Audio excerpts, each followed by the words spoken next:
நண்பர்களே வணக்கம். விஜய் பேசுகிறேன். பட் டோட்டல் எக்ஸ்பீரியன்ஸ் பார்த்தீங்க அப்படின்னு பார்த்தீங்கன்னா 14 வருஷம் 10 வருஷம் வங்கித்துறையில் பணியாற்றியிருக்கேன். எதுக்காக இதை நான் சொல்கிறேன் அப்படின்னு பார்த்தீங்கன்னா, நிறைய பேருக்கு இருக்க மிகப்பெரிய ஒரு பயம் கடனை பற்றி. நான் நிறைய மனிதர்களை சந்திக்கிறேன். நான் இருக்கிறது இப்போ it's like A HR business, human relationship business, human resource பிஸ்னஸில் ஹியூமன் ரிலேஷன்ஷிப் பிஸ்னஸ். என்ன கற்றுக்கிட்டேன் இந்த 10 வருஷத்தில் அப்படின்னு பார்த்தீங்க, கடன்ற ஒரு விஷயம் மிகப்பெரிய அச்சுறுத்தலாக மாறி ஒவ்வொரு நாளும் நம்மளை சாகடிச்சிக்கிட்டு இருக்கு. உண்மையா இல்லையா?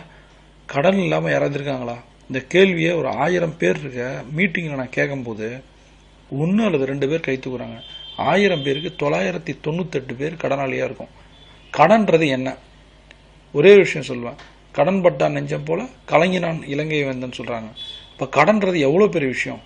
என்னதான் படிச்சிருந்தாலும், எவ்வளோதான் அழகாக இருந்தாலும், எவ்வளோதான் செல்வாக்காக இருந்தாலும், எது இருந்தாலும் ஒரு 10,000 பணம் இல்லாமல் யார்கிட்டயோ ஒருத்தன்ட்ட போய் நம்ம கேட்க போகிறோம். கேட்டவொடனே பணம் கிடச்சிருதா? அமாவாசை, வெள்ளிக்கிழமை, நாளைக்கு வா சாயந்தரம் வா, உட்கார வச்சு காத்திருக்க வச்சு போய் ஒய்ஃபை கூட்டிகிட்டு வா, சைன் பண்ணு, இதெல்லாம் நடக்குதா இல்லையா? 10,000 பணத்துக்காக நம்மளுடைய தன்மானத்தை அடகு வச்சு யாரோ ஒருத்தரோட வீட்டில் போய் உட்காந்து வாசலில் உட்காந்து காத்திருந்து அசிங்கப்பட்டு மனதளவில் நொறுங்கி ஐயோ எவ்வளோ கஷ்டப்பட்டு இதுவும் கிடைக்கலன்னா நாளைக்கு என்ன பண்ணுவேன், எப்படிரா காலில் விடியும், இது தெரியாமல் பயந்து ஒரே ஒரு டைலாக் தான் ஞாபகம் வருது. விவேகானந்தர் சொல்கிறது, வீரனுக்கு ஒரு நாள் தான் சாவு, ஆனால் கோழைக்கு டெய்லி சாவுன்னுவாங்க. கோழைன்ற வார்த்தையை எடுத்து பாருங்கள். கடன்காரனுக்கு டெய்லி சாவு.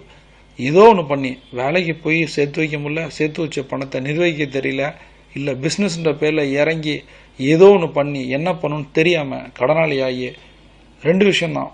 ஒன்று ஊரை விட்டு ஓடி, இல்லை சூசைட் ட்ரை பண்ணி ஒவ்வொரு நாளும் செத்து பழைக்கிறவங்கள பார்க்கும்போது தான் இதை நான் பேசணும்னு தோணுச்சு.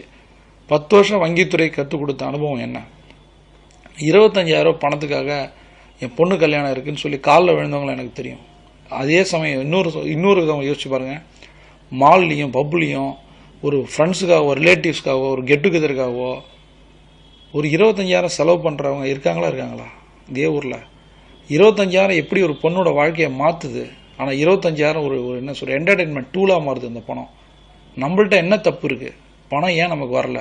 பணத்தை ஏன் சம்பாதிக்க தெரில? சம்பாரித்த பணத்தை ஏன் நிர்வகிக்க தெரில? பணம் சம்பாதிக்கிறது ரொம்ப கஷ்டமாக, சம்பாரித்த பணத்தை மெயின்டைன் பண்ணி அந்த பணத்தை வச்சு சந்தோஷமாக லைஃப் ஸ்டைலை கொண்டு போகிறது கஷ்டமா?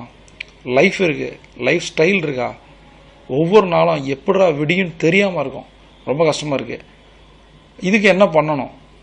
கடனை பற்றி பணத்தை பற்றி நமக்கு தெரியுது.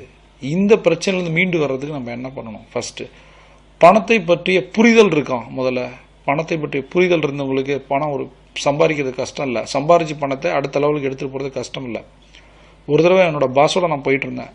சென்னையில் இருக்க மவுண்ட் ரோடு உங்களுக்கு தெரியும். போகும்போது என் பாஸ் என்கிட்ட கேட்டார், எவ்வளோ 100 கோடி சம்பாதிக்கிறவங்க எத்தனை பேர் சென்னையில் இருப்பாங்கன்னு கேட்டார். நான் சொன்னேன் ஒரு 1000 பேர் அப்படின்னு. அப்போ அவர் சொன்னார், மவுண்ட் ரோட்டில் இருக்கிற ஒவ்வொரு பில்டிங்கையும் பார்த்துட்டு வாங்க, இதோட ஒர்த்து எவ்வளோ இருக்குன்னு நினைங்க. இப்போ சொல்லுங்கள் யோசிச்சு, மவுண்ட் ரோடு மட்டுமா இருக்குது? எத்தனை ரோடுகள் இருக்குது? எத்தனை ரோடுகளில் எத்தனை பில்டிங்ஸ் இருக்குது? எத்தனை காஸ்ட்லியான கார்கள் இருக்குது? ஆடி i8 வர்ற ஊர் இது சென்னை, சரியா? அப்போ பணம் எங்கே இருக்குது? 80-20 ரூல்னு சொல்லுவோம். இந்தியாவில் இருக்க பெரும்பான்மையான பணங்கள் ஒரு 20% பீப்புள்கிட்ட தான் இருக்குது. ஒட்டுமொத்த சொத்து, ஒட்டுமொத்த பணம், ஒட்டுமொத்த டிசிஷன் மேக்கிங் அந்த 20% பீப்புள்கிட்ட தான் இருக்குது. டோட்டல் 80% 20% பீப்புள்கிட்ட இருக்குது.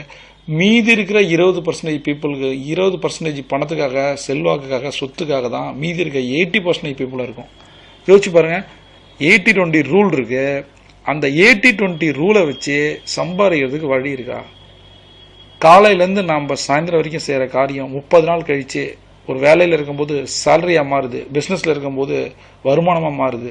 நான் என்ன கேட்குறேன்னா, நம்மளோட காலையிலேருந்து சாயந்தரம் வரைக்கும் நம்ம யூஸ் பண்ணுற அன்ப்ரொடக்டிவ் டைமை மாற்ற தெரியுதா? நம்ம பண்ணுற ஒவ்வொரு காரியங்களும் நம்ம பணத்தை சம்பாதித்து கொடுக்குதா? நம்ம எதிர்பார்க்குற லைஃப் ஸ்டைலை, ட்ரீம் வாழ்க்கையை நோக்கி கொண்டு போதா? ஜஸ்ட் லைக் தட் ஒரு நாளை நம்ம ஒரு டைம் பாஸிங்காக மாத்திரமா?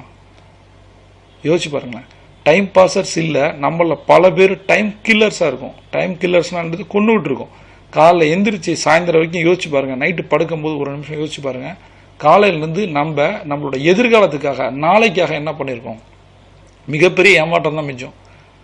ஏதோ ஒரு வேலைக்கு சேர்றது கஷ்டப்பட்டு சேர்ந்து 10 வருஷம் கழிஞ்சு கல்யாணம் பண்ணி ஒரு குழந்தையோ 2 குழந்தையோ பெற்றுட்டு திரும்பி பார்க்கும்போது எல்லாம் ஜீரோவாக இருக்கும்.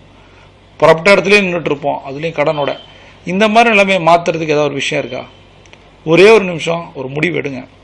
முதல்ல அன்ப்ரொடக்டிவ் டயத்தை ப்ரொடக்டிவ் டைமாக மாற்றுறதுக்கு என்ன பண்ணணும்? இதை நான் என்ன சொல்கிறேன் அப்படின்னு சொன்னால் டைம் மேனேஜ்மெண்ட். டைம் மேனேஜ்மெண்ட்னா என்ன? டைமை எப்படி நிர்வகிக்க தெரியணுன்றதை முதல்ல முடிவு பண்ணுங்கள். டைமை நிர்வகிக்க தெரிஞ்சவனுக்கு ஆட்டோமேட்டிக்காக அடுத்தது பணத்தை நிர்வகிக்கிறதுக்கான ஒரு விஷயமும் தெரிய வரும். டைம் தான் பணம், டைம் தான் எல்லாமே, டைம் தான் வாழ்க்கை. அதனால் டோன்ட்